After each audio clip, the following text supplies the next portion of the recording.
Peristalsis ହେଉଛି ଶରୀରର ଫମ୍ପା ନଳୀରେ ବିଶେଷକରି ପାଚନ ପ୍ରଣାଳୀରେ ଘଟୁଥିବା ଏକ ଅନିଚ୍ଛାକୃତ ଗତି। ଏହି ଗତି ଅନୁଦୈର୍ଘ୍ୟ ଏବଂ ବୃତ୍ତାକାର ମାଂସପେଶୀର କ୍ରମିକ ତରଙ୍ଗ ଭଳି ସଂକୋଚନ ଆକାରରେ ଘଟେ। ଏହି ପ୍ରକ୍ରିୟା ଖାଦ୍ୟକୁ ଆଗକୁ ଠେଲିଦିଏ, ଯାହା ଫଳରେ ଏହା ପାଚନତନ୍ତ୍ରର ବିଭିନ୍ନ ଅଂଶ ଦେଇ ସହଜରେ ଗତି କରିପାରିବ।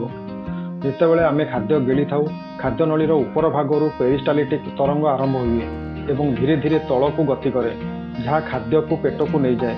ଯଦି କିଛି ଖାଦ୍ୟ କଣିକା ଖାଦ୍ୟନଳୀରେ ରହିଥାଏ, ତେବେ ଦ୍ୱିତୀୟ ପେରିଷ୍ଟାଲିଟିକ୍ ତରଙ୍ଗ ସୃଷ୍ଟି ହୁଏ, ଯାହା ଅବଶିଷ୍ଟ ସାମଗ୍ରୀକୁ ସଫା କରିଦିଏ।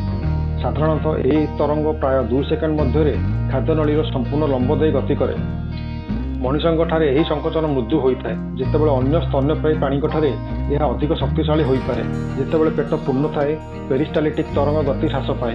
ବିଶେଷ କରି ଯଦି ଖାଦ୍ୟରେ ଚର୍ବି ଅଧିକ ଥାଏ, ତେବେ ଏହା କିଛି ସମୟ ପାଇଁ ଏହି ତରଙ୍ଗଗୁଡ଼ିକୁ ଧୀର କରିପାରେ, ଯେପର୍ଯ୍ୟନ୍ତ ଗ୍ୟାଷ୍ଟ୍ରିକ୍ କ୍ଷରଣ ଏହାକୁ ନିରପେକ୍ଷ କରିନଥାଏ କିମ୍ବା ଏହା ପେଟରୁ ବାହାରକୁ ବାହାରିଯାଏ।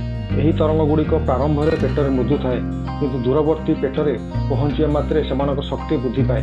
ଏଗୁଡ଼ିକ କେବଳ ଖାଦ୍ୟକୁ ଆଗକୁ ବଢ଼ାଇବାରେ କାମ କରନ୍ତି ନାହିଁ, ବରଂ ପେଟ ଭିତରେ ଖାଦ୍ୟକୁ ଭଲ ଭାବରେ ମିଶ୍ରଣ କରିବାରେ ମଧ୍ୟ ସାହାଯ୍ୟ କରନ୍ତି। ସାଧାରଣତଃ ପେଟର ବିଭିନ୍ନ ଅଂଶରେ ଏକ ସମୟରେ 2ରୁ 3ଟି ତରଙ୍ଗ ଥାଏ ଏବଂ ପ୍ରତି ମିନିଟରେ ପ୍ରାୟ 3ଟି ତରଙ୍ଗ ସୃଷ୍ଟି ହୁଏ। ଜୟ ହିନ୍ଦ।